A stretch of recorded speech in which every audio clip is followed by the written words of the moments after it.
How to invest in mutual funds for beginners. So you finally decided to invest in mutual funds? That's great.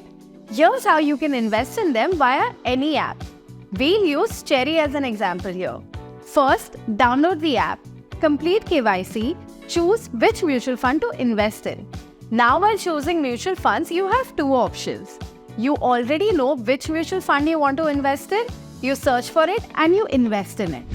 Option 2, you don't know where to invest. Click on Recommended Mutual Fund section and you can choose mutual funds recommended by Kotak. After you choose your mutual funds, you have to decide whether you want to do it via SIP, which is Systematic Investment Plan, or via lump sum.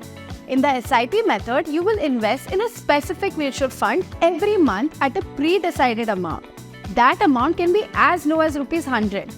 After choosing SIP, make sure you register for autopay so that your SIP is automatically completed every month. It will take you less than 10 minutes to register and begin your investment journey.